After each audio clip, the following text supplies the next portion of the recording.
Perkenalkan, kami dari kelompok 9 akan menjelaskan materi koefisien varians dan Z-score. Yang pertama, kita akan membahas koefisien variansi. Sebelumnya, apa sih koefisien variansi itu? Koefisien variansi merupakan perbandingan antara simpangan baku dan rata-rata nilai suatu data yang dinyatakan dalam bentuk persentase. Simbol dari koefisien variansi sendiri adalah kofi. Tujuan dari koefisien variansi itu apa sih? Tujuannya untuk mengetahui keseragaman dari serangkaian data. Semakin kecil nilai kofi, maka semakin homogen data dan semakin baik data tersebut. Nah, ini dia rumus dari koefisien variansi. Kofi sama dengan S per X bar dikali 100%, dengan kofi adalah koefisien variansi, S adalah simpangan baku, dan X bar adalah nilai rata-rata. Nah, sekarang kita akan masuk ke contoh soal dari koefisien variansi. Di sini diketahui TV LED A memiliki rata-rata hidup 87.600 jam dan simpangan bakunya 2.190 jam. Sedangkan TV B rata-rata waktu hidupnya 105.120 jam dengan simpangan baku 5.256 jam. Yang ditanya, TV mana yang lebih bagus? Secara nggak langsung pasti kita akan bilang bahwa TV LED B itu pasti lebih bagus. Tapi untuk tahu jawabannya, yuk kita simak teman-teman. Pertama kita masukkan dulu rumus dari kofi, kemudian substitusikan angka-angka yang tadi ke dalam rumus tersebut. Ya, seperti ini. Lalu ketemu jawabannya, yaitu TV A 2,5%. Begitu juga dengan TV B, kita substitusikan angkanya ke dalam rumus. Kemudian didapat hasil kofinya 5%. Di sini kita bisa lihat ya teman-teman bahwa koefisien variansi TV B itu lebih besar daripada si TV A. Jadi kualitas TV merek A itu lebih baik daripada TV merek B. Seperti yang sudah dijelaskan sebelumnya.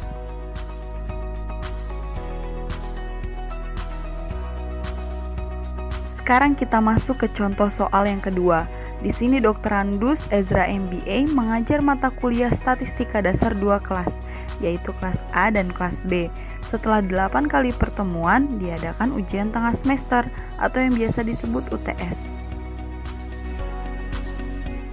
Kemudian diperoleh data sebagai berikut. Kelas A nilai rata-ratanya 75 dan standar deviasi atau simpangan bakunya 5,4. Sementara kelas B nilai rata-ratanya 85 dan standar deviasinya 4,2. Di sini ditanyanya berapa koefisien varians masing-masing kelas.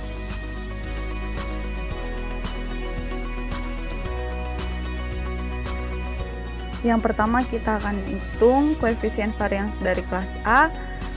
Pertama-tama kita masukkan dulu rumusnya, yaitu S per X bar dikali 100%.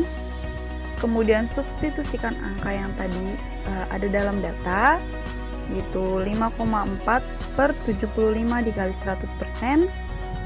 Kemudian didapat hasil 7,2%. Jadi kofi kelas A nya 7,2%. Selanjutnya kita akan menghitung kofi dari kelas B.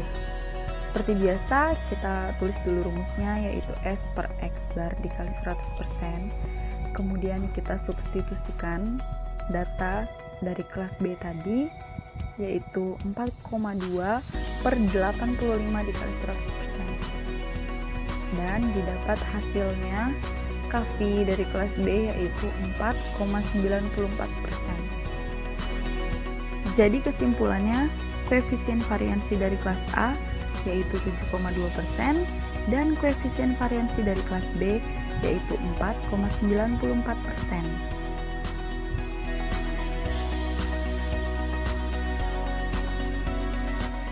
Oke, sekarang kita lanjut ke contoh soal yang ketiga. Di sini soalnya pada suatu kelompok data dengan standar deviasi atau simpangan bakunya yaitu 1,5. sedangkan koefisien variasinya 12,5%. Yang ditanya, berapakah nilai rata-rata dari kelompok data tersebut? Langkah pertama, kita tuliskan dulu rumus dari CAFI.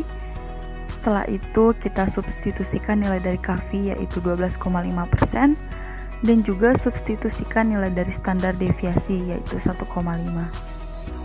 Kemudian didapat yaitu 12,5 sama dengan 150% per X bar. Kita pindahkan dulu X barnya, jadi X bar sama dengan 150% per 12,5%. Kemudian didapat hasilnya 12. Jadi nilai rata-ratanya adalah 12.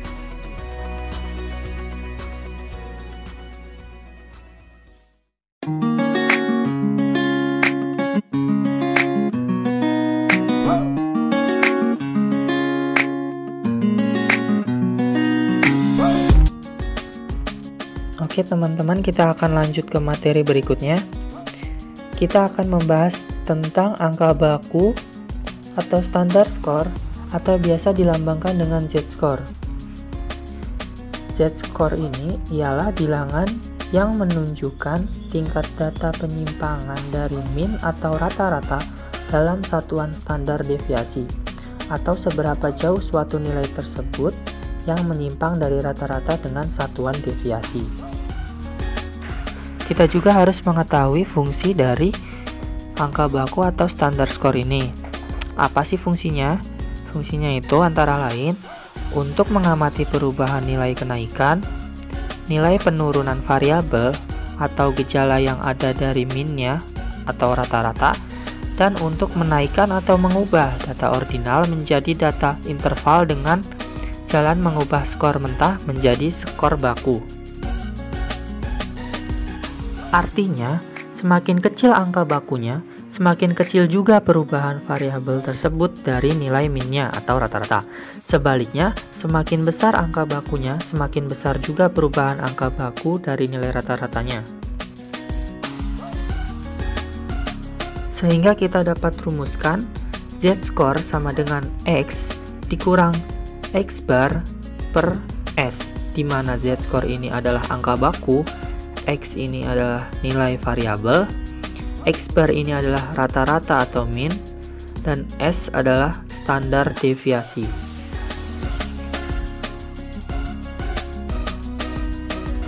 Kita lihat contoh soal yang pertama. Nilai ulangan harian Kevin disajikan sebagai berikut, yaitu 6, 7, 7, 10, 10, 9, 7, dan 8. Pertanyaannya, tentukan angka baku atau nilai Z-score untuk nilai 10. Dari pertanyaan tersebut, kita akan menemukan jawabannya, yaitu dengan mencari rata-rata dan standar deviasinya terlebih dahulu. Sehingga kita dapat melanjutkan mencari angka baku atau Z-score untuk nilai 10. Angka pertama, yaitu rata-rata dengan menjumlahkan seluruh nilai harian Kevin, lalu dibagi dengan banyaknya nilai. Sehingga rata-ratanya 6 ditambah 7 ditambah 7 ditambah 10 ditambah 10 ditambah 9 ditambah 7 ditambah 8, yaitu 64 dibagi 8. Hasilnya adalah 8. Langkah kedua yaitu dengan mencari standar deviasinya dengan rumus standar deviasi sama dengan akar sigma xi dikurangi x bar dibagi N sama dengan 6 dikurangi 8 pangkat 2 ditambah 7 dikurangi 8 pangkat 2 ditambah 7 dikurangi 8 pangkat 2 ditambah 10 dikurangi 8 pangkat 2 ditambah 10 dikurangi 8 pangkat 2 ditambah 9 dikurangi 8 pangkat 2 ditambah 7 dikurangi 8 pangkat 2 ditambah 8 dikurangi 8 pangkat 2. Sehingga hasilnya akar 4 ditambah 1 ditambah 1 ditambah 4 ditambah 4 ditambah 1 ditambah 1 ditambah 0 dibagi 8 sama dengan akar 16 dibagi 8. Sehingga standar deviasinya adalah akar 2. kita sudah menemukan rata-rata dan standar deviasinya. Lalu, langkah terakhirnya adalah mencari angka baku atau z-score dari nilai 10. Maka z-score sama dengan xi dikurangi x-per dibagi standar deviasi, sama dengan xi-nya adalah 10 dikurangi rata-ratanya yaitu 8 dibagi standar deviasi yaitu akar 2, menghasilkan 2 per akar 2 sama dengan 2 per 2 akar 2 atau sama dengan akar 2. Jadi angka baku atau z-score untuk nilai 10 adalah akar 2.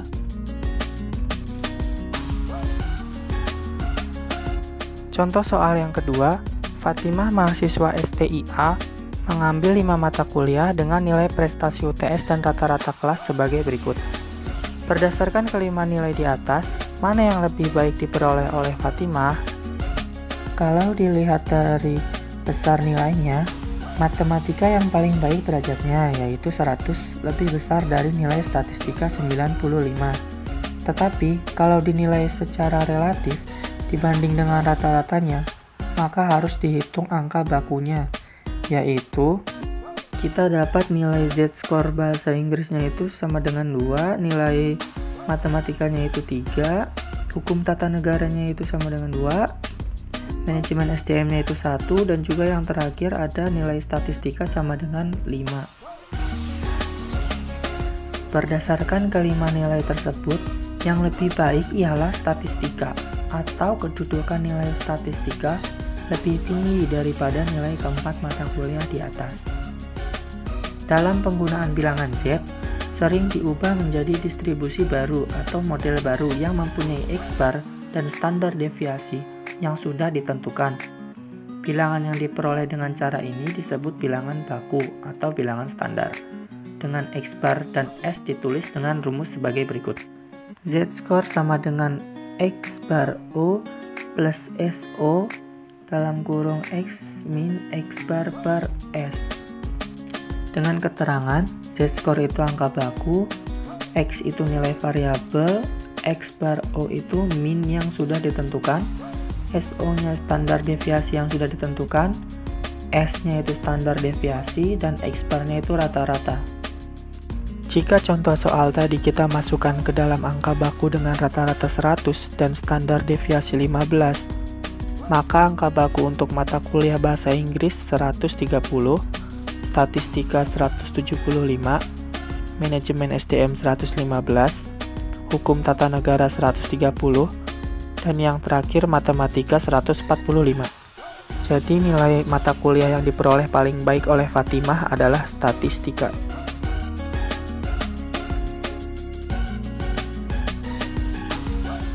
Oh iya teman-teman, kita juga dapat menggunakan z-score untuk mencari nilai peluang terjadinya suatu peristiwa pada kurva dengan karakteristik standar distribusi normal loh. Caranya yaitu dengan membaca tabel z-score. Dalam menggunakan tabel z-score, terdapat beberapa hal yang perlu diperhatikan nih.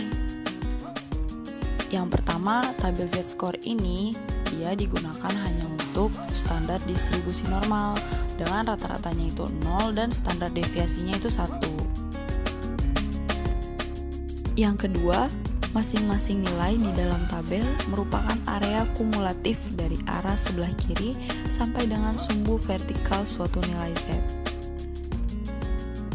Luas seluruh area di bawah kurva yaitu 1 atau 100%. Yang ketiga, kita harus bisa membedakan definisi antara nilai Z dan area.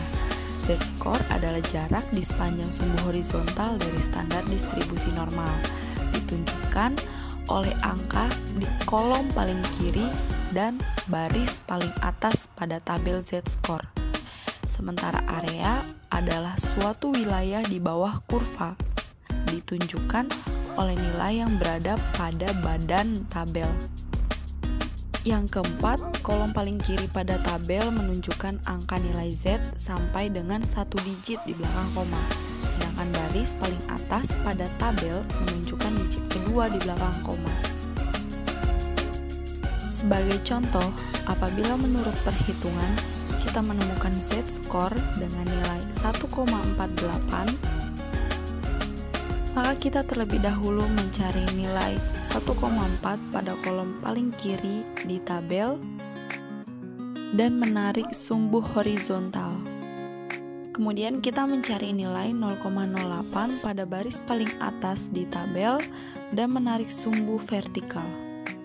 Lalu kita menemukan titik perpotongan pada kedua sumbu yang telah kita tarik sebelumnya, sehingga menunjukkan nilai 0,9306 pada badan tabel. Oke, agar lebih paham, kita langsung masuk saja ke contoh soal.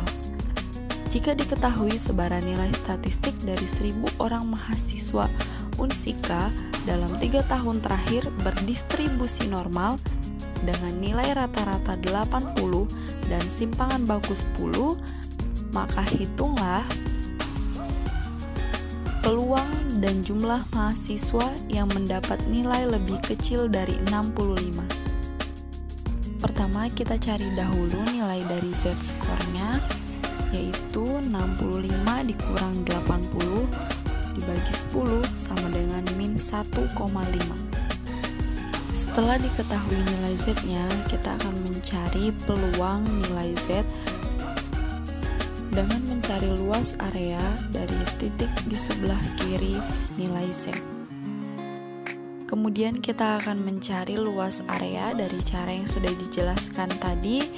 Didapat bahwa luas areanya yaitu 0,06681. Jadi, peluang mahasiswa yang mendapat nilai lebih kecil dari 65 sebesar 0,06681. Sedangkan jumlah mahasiswa yang mendapat nilai lebih kecil dari 65 dicari dengan mengalihkan 0,06681 dengan jumlah populasi, yaitu 1000 mahasiswa. Kemudian didapat hasil 67 mahasiswa. Sekian penjelasan dari kami. Mohon maaf apabila ada kesalahan. Terima kasih yang sudah menonton sampai akhir. Semoga bermanfaat ya. Bye.